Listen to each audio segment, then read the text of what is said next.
Bro, you're awesome. Enjoy you for a long time. I was listening to a talk radio show from Sacramento. I was listening to a talk radio show from Sacramento a few years ago, and they decided they would read through all of the state agencies in California. After a half an hour. How long did it take? After a half an hour, they had not gotten through the A's.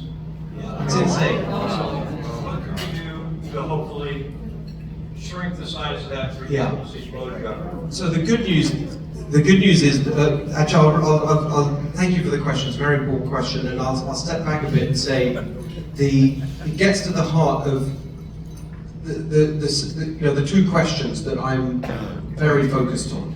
Number one, how can I win? Number two, what can I do once I've won, given that because of the gerrymandered maps we already have, let alone what they're going to do, they have a supermajority in the legislature, the Democrats. Now, it's not a legitimate supermajority. Same argument as for the congressional seats. We have 40% of the vote, but like, what is it, 20% of the seats in the legislature. It's unacceptable. Anyway, we can't change any of that until we win something, and the best thing that we can do is focus on the governor's race because it's the most achievable victory. So, in terms of getting things done, the good news is that most of the things that are driving people crazy, that are raising the cost of everything, that are making everything so expensive and difficult, such a hassle in California, is coming from these agencies, these 200 plus agencies. It's just insane. I mean, we're here in a casino. I mean, they literally have a gambling, I mean, I might get the name slightly wrong, but it's only slightly. In California, we have a commission for gambling control and a gambling control commission. I mean, it's literally, you have two things. And you go, well, what? And so there's so much like that. The answer is, the governor controls the executive branch. All of these agencies are the executive branch. Remember, back in the day when I was in the UK government, I was senior advisor to the Prime Minister. I think I left that out. Sorry. Yes, so just before we moved here, so I went back into politics. Oh yes, the Mrs. Thatcher story got me off track. Yeah, I did go back into politics, and I worked for David Cameron when he was the Prime Minister. I helped get him elected Prime Minister, and then I went into, I was in 10 Downing Street. I was senior advisor in the government. And my main role was to focus on our domestic reform program. And a huge part of what I did was because we had the same problem in the UK, which was massive bloated nanny state bureaucracy. And so I spent a lot of time trying to do exactly what you just described, kind of shrink it down to size. And the interesting thing was the civil service, I got to learn all their tricks and how the bureaucrats fight back, and I developed a plan. But I didn't have the political backing. I was the advisor. But this time, I'm going to be the decision maker. So I'm telling you now, I know exactly how to deal with these people. And just to be really precise about it, sometimes it won't be just getting rid of it, or even if you can't get rid of it, defunding it or zeroing out the budget, whatever. There's lots of ways you can do that. I've thought about that very hard. But for some of them, it is actually just replacing bad people with good people, in very simple terms. So I'll give you a really concrete example. I mentioned oil and gas. So not that long ago, we produced most of the oil and gas in California that we use. Most of it was produced here in California, the large majority, and some imported from Alaska. Now, the majority is imported from halfway across the world. Our number one supplier of oil and gas in California used to be California. Today, Iraq. And these geniuses, say it's all about environmental, whatever. They're now shipping in oil halfway across the world in giant super tankers, spewing out carbon emissions. It's just insane. But the point is, how are they doing that? I've been spent a lot of time in Kern County, Bakersfield, Taft, where all the oil industry is based, and it's being crushed. And so I've spent a lot of time there. I really understand how it's happening, which is the relevant agency is CalGEM, and CalGEM is doing it, nothing to do with legislation or anything. They're just refusing to issue permits. And you need permits for anything to do with oil and gas production, whether literally to maintain an existing well. If you want to do something to it, you need a permit.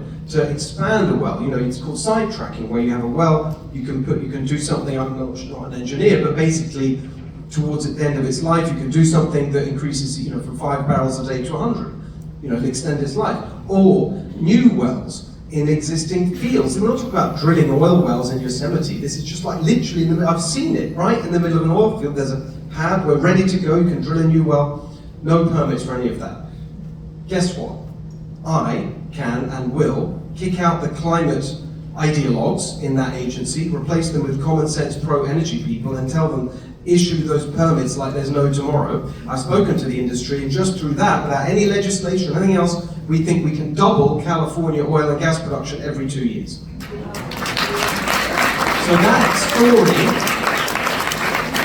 that's like one of hundreds of examples of how you can actually make change happen pretty quickly just through the executive branch. If you really know what you're doing, you understand how government works, and you're well prepared. There you go. Thank you for coming, Mr. We're with the Shasta County chapter of Moms for Liberty, and parental rights is our issue. AB 495 is going to the governor's desk. Parental rights is being eroded, and in fact, now they're making new legislation where they can come in and steal your child from your school, not tell parents about it.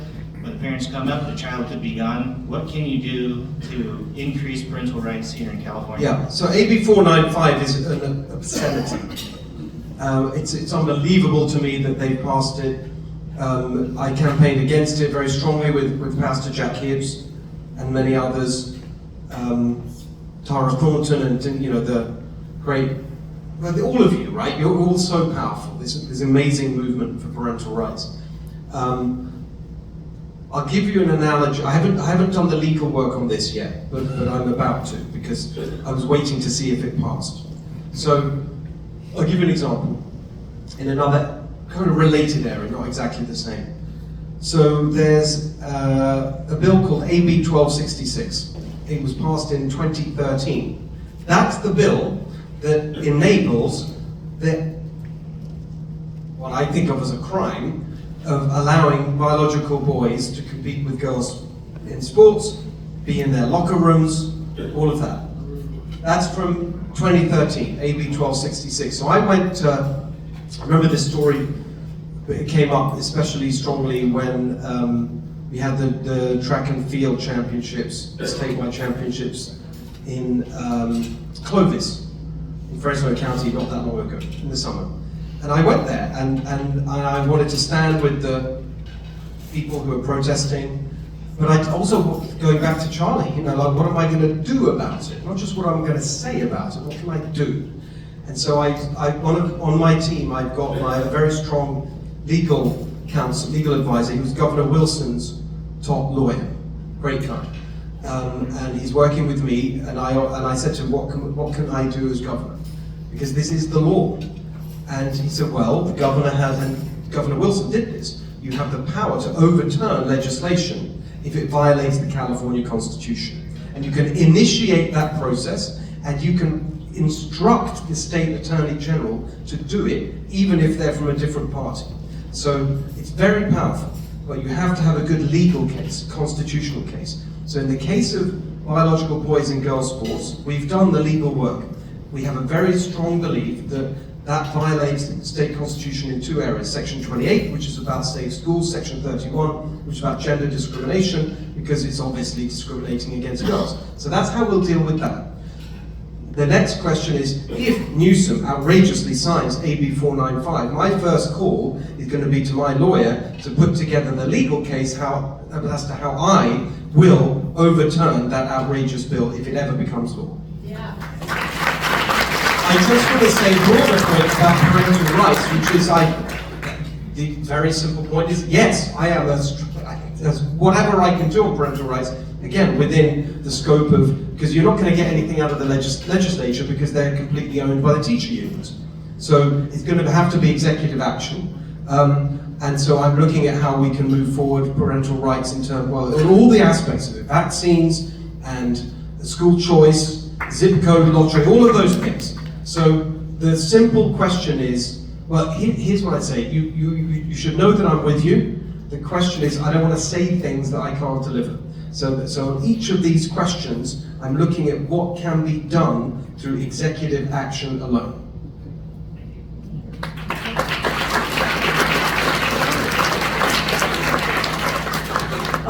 Here I am, right here. Hello. So sorry, yes. No worries. So I'm April Carroll, live here in Shasta County, lived here for 40 years. My question is regarding the homeowners insurance with the California unfair plan. And what can we do about that? Because the insurance companies are just gouging us to death.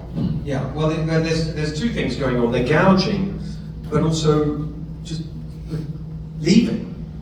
And that's why people are thrown on the unfair plan, as you rightly call it, because you can't get insurance. Many people just literally can't get it.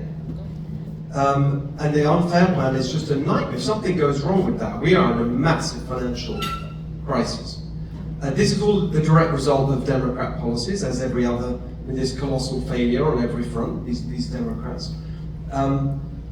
And it's risen over the years. It actually goes back to the previous insurance commissioner, not even Lara, the current one, the one before, actually was the one that really, the rot set in there, because he, in order to pander to the voters and wanting re-election, artificially capped rates and wouldn't allow the industry to price in future risk and all these things that happen in other states. So what we've had is this lurching from one to the other, where you actually had an artificially low rate for too long. So then suddenly they got these risks exploding. I'm going to talk about that in a second, and they can't make it work. That's why they're leaving, and that's why all gouging, because it's been so messed up. It's a classic example of price fixing. You remember Kamala Harris going on about price caps or whatever she's talking about? That's what we've had, and that's why insurance is a mess. That's what they've done. It's a socialist approach.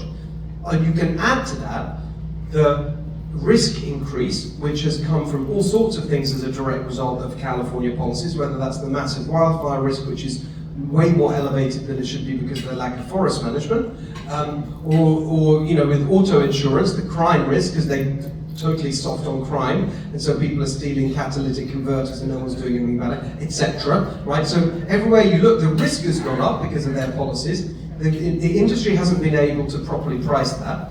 And then you can add another dimension to it, specifically on home insurance, which is, I mentioned it earlier, the cost of construction. So you take all the constructors, Cliff and everyone else here from the construction industry, you take any building, a single family home, apartments, retail, whatever, the exact same floor plan costs 4 or 5 times as much to build here as it does just across the border in Nevada, Arizona, or wherever.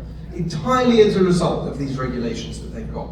And so that, of course, means that if you're putting in sorry, it's a detailed answer, but I just want to explain. I'll stop in a second, I promise. But if it costs more to rebuild the building, then of course the premium is going to be higher because you've got to pay for the cost of rebuilding. And so all of these things go together. Now, I said, what are we going to do about it? First of all, if you bring down the cost of construction, then you can bring down the cost of the premiums and so on. So that's part of the plan in terms of environmental regulations, all the things I mentioned. But then on top of that, the good news is, because it's a huge issue, I've been speaking to the industry directly. You can't trust these Democrat politicians, they'll tell you anything. I said, look, what's going on? What they tell me, I'm just relaying what they say, is that actually, finally, prompted by the LA fires and just how bad it's getting, the current commissioner, Lara, has actually finally started to change the policies in the right direction. Finally. And so what I'm being told by the industry is that over the course of the next 2 years or so, things will start to get better. It'll be stabilized. Now, I don't know if that's true, I'm just telling you what they say. And the other really important point is we've got to get a very good insurance commissioner on the ballot so we can actually get common sense into this area. So it's very complicated, but it's very serious. And I'm going to be digging in with the industry and saying, is that really true? I mean, that's what they've told me. I'm going to be working on it to make sure it's true.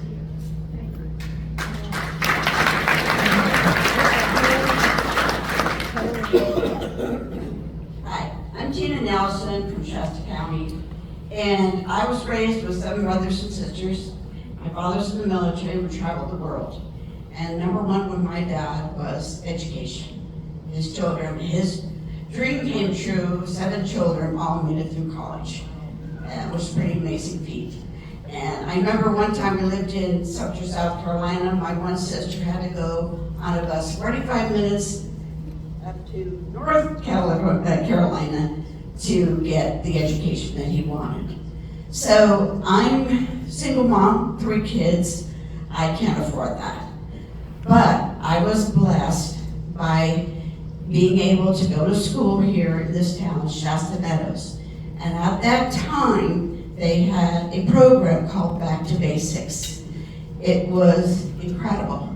They taught us phonics. They taught us reading the way it's supposed to be. And even in the 3rd grade, your classroom is a bank. My kids knew how to write a check, how to save money in their little book before I ever knew how to do it. But what happened with this program is, along with this program, you have to agree that your child will be disciplined. I'm a tough love mom. I said, you bet, discipline them. But what happened I went to a couple horrific, angry meetings where the lower income family discipline was beating. And they were yelling, you will not beat my child. And the whole program really dissolved because it came an economic disparity they just couldn't get over. And it was very, very tragic, but if you could bring back to basics, it was an amazing education and very successful. Thank you very much, and you're right, it's the foundation of opportunity. We talk about the California dream, I mean, education is the foundation of climbing that ladder of opportunity. That's what I had. You know, my work, what's happening with me? Working class immigrant parents, I end up at Oxford University, working in 10 Downing Street, teaching at Stanford University, all of that because of my education. And so I couldn't care, it's the deepest thing in the end. We want to give our kids opportunity. So specifically on, I've got a plan on my, I am really a man with a plan, many plans. And you can see them on my website and elsewhere. But the plan on education is literally to mandate phonics in every school in California. I cannot believe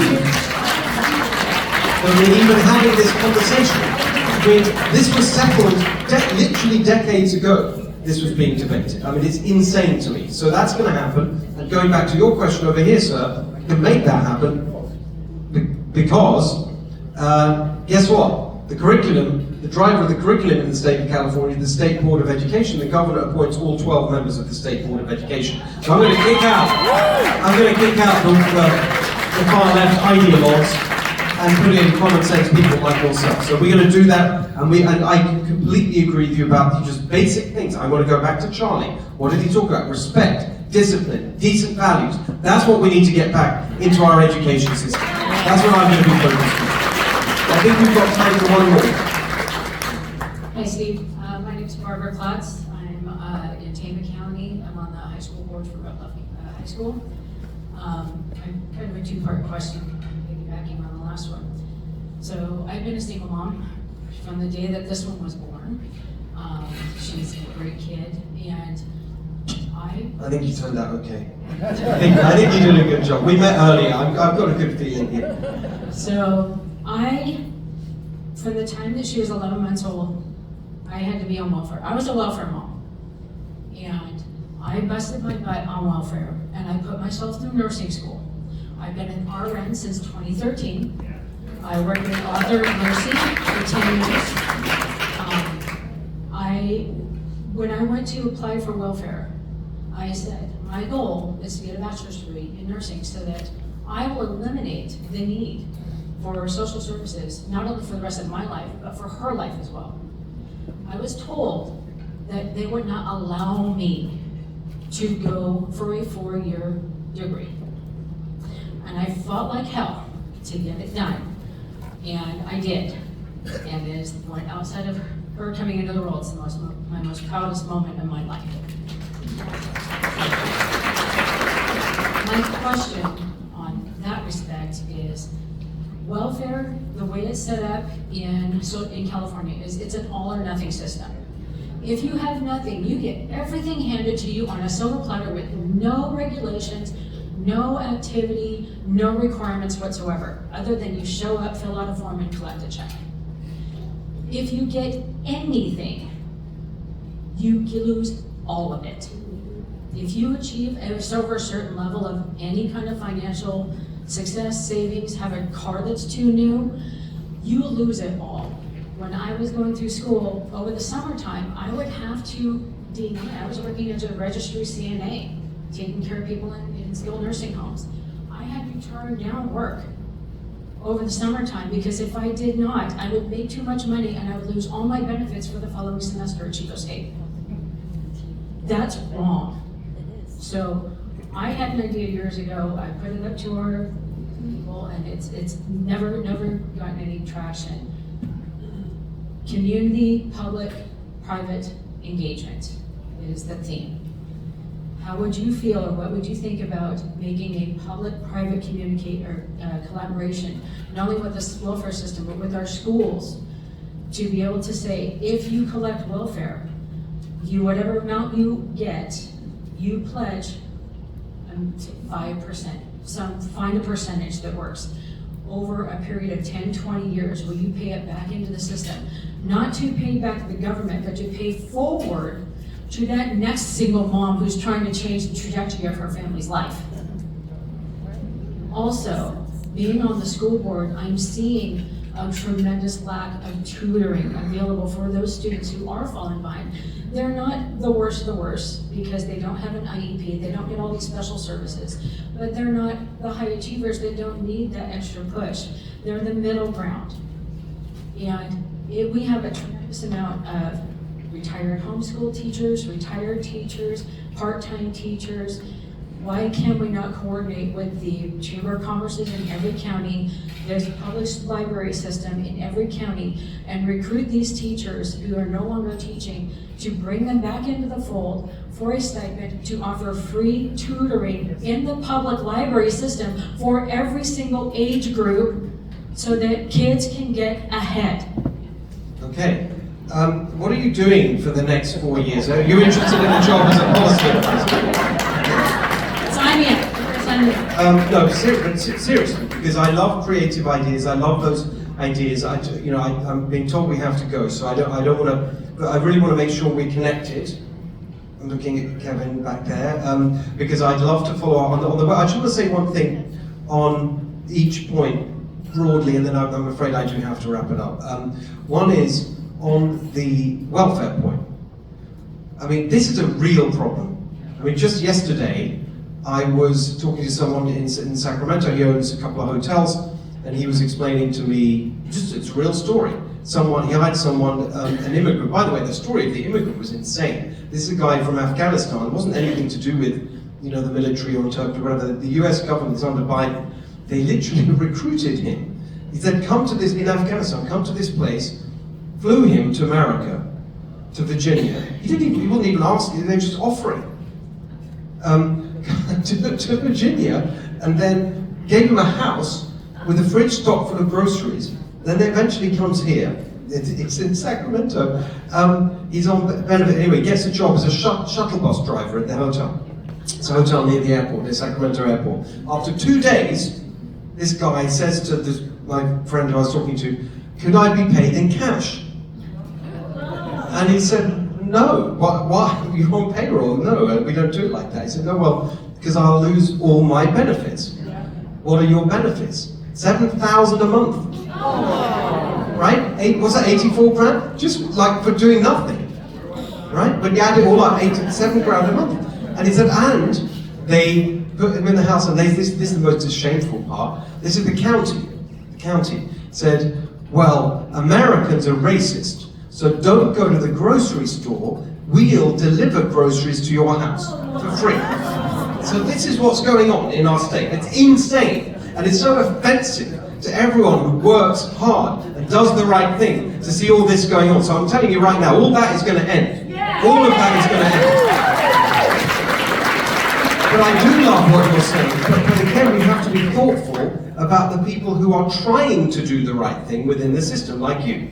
And so I love what you said. And funny enough, one of the things I've always thought I've written about this before, and I really don't want to get into the whole policy thing right now, but I think that one of the things that's gone wrong in the way we organize almost everything is that everything's become too big and bureaucratic and centralized. It's like a machine. And one thing, even I tried to work on this back in the day in the UK, where we had similar problems with the welfare system, all these disincentives, and it's all a mess, is trying to decentralize it a bit. And even if we can make welfare, in some sense, work at the community level, because then you don't get into this, because it's not some anonymous, distant machine, it's your neighbors. And people are not going to want to steal from their neighbors and do, you know, so I think there's something really interesting in what you're talking about there. On the teacher's point, the retired teacher's point, I want to take that beyond. It's a fantastic idea, and I really want to make that happen. But look how more broadly we could apply that principle.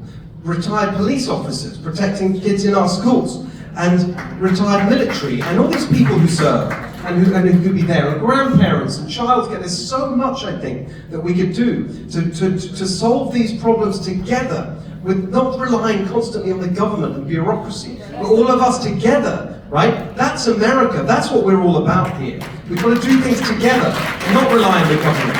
So here's the final thing I want to say, actually on that thing, which is, I know I can do this. I know I can win this. I know that I can lead a team. It's not just me. It's all the people running statewide. It's all the people running for assembly and state, senate, and we're going to do this as a team. I'm going to lead the turnaround team for California, but I just want to say something very clearly. I cannot do this for you. I can only do it with you. And so please get involved. We need to spread the word. And you may say, well, what difference do we make? All the people, the population, you look at the population map and it's all Southern California. Everyone in this room can make a difference. You can make phone calls, you can post things on Facebook and Instagram, all these things you can do. Please, let's do this together. There are sign-up sheets at the back. I really need your help. I'm really serious about this. We are going to do this. I'm going to say it one last time, because we have to understand that what's being ignited this week is something so powerful. If we seize it and we go for it, as Erica said last night, they don't know what's about to hit them. Let's make that a reality here in California as well. Thank you very much, everybody.